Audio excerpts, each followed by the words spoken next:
नमस्कार दोस्तों, आप देख रहे हैं सीक्रेट स्टोरीज, वो चैनल जहां हम उन सच्चाइयों को सामने लाते हैं जिन्हें या तो इतिहास के पन्नों से जला दिया गया या फिर परंपरा और भक्ति के नाम पर छुपा दिया गया।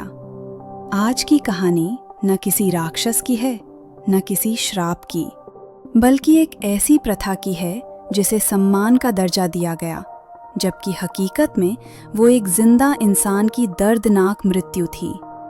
इस कहानी को ध्यान से सुनिए, क्योंकि इसका अंत आपको भीतर तक झकझोर देगा।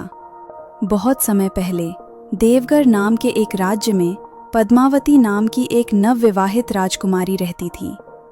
उसकी शादी को मुश्किल से 3 महीने ही हुए थे और वो अपने पति के साथ एक नई जिंदगी के सपने देख रही थी। वो माँ बनना चाहती थी, एक सशक्त रानी बनना चाहती थी और अपनी एक अलग पहचान के साथ जीना चाहती थी। लेकिन किस्मत ने उसे वो जीवन कभी जीने नहीं दिया। एक रात दूर कहीं युद्ध हुआ। अगली सुबह महल के द्वार पर एक घोड़ा आकर रुका। एक दूत हाँफता हुआ, धूल से सना, तेजी से भीतर आया। उसके हाथ में एक पत्र था। वो कांपते हाथों से वो पत्र पद्मावती को देता है। जैसे ही पद्मावती उस पत्र को खोलती है और पढ़ती है, उसके चेहरे का रंग उड़ जाता है। उसकी आंखों से आंसू बहने लगते हैं। वो पत्र उसके पति की मृत्यु का समाचार लाया था। उसी क्षण उसकी पूरी दुनिया टूट जाती है। लेकिन हैरानी की बात ये थी कि उस महल में शोक मनाने का समय भी उसे नहीं दिया गया। आंसू पोंछने से पहले ही तैयारियां शुरू हो गईं। सफेद वस्त्र निकाले गए, फूल बिखेरे गए और एक चिता सजाई गई। पद्मावती से कहा गया कि अब वो सती बनेगी, जैसे ये कोई सम्मान हो, जैसे उसके पास कोई विकल्प ही ना हो। जब उसने रोते हुए पूछा कि अगर वो मना कर दे तो क्या होगा, तो जवाब मिला कि उसे अपवित्र माना जाएगा।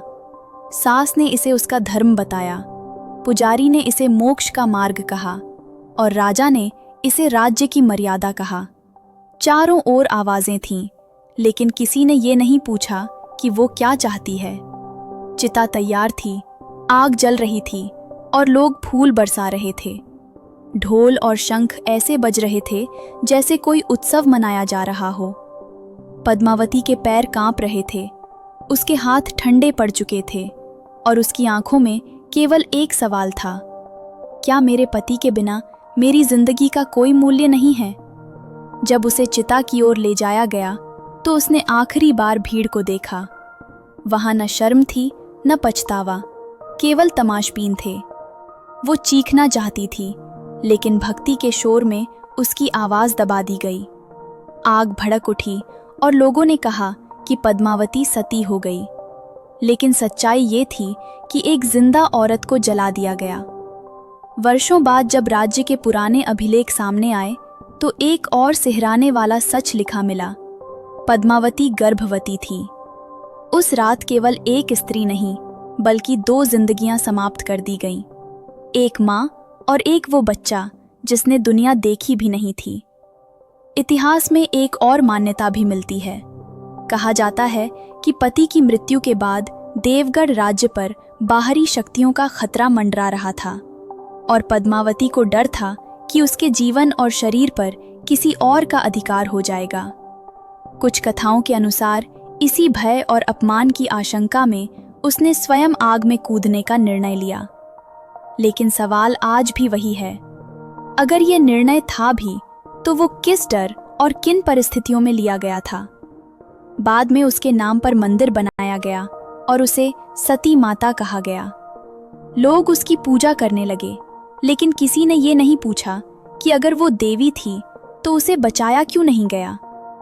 सच्चाई ये है कि सती प्रथा न बलिदान थी, न भक्ति और न ही परंपरा। ये डर था, ये नियंत्रण था और ये एक महिला की जिंदगी पर थोपा गया सबसे क्रूर फैसला था।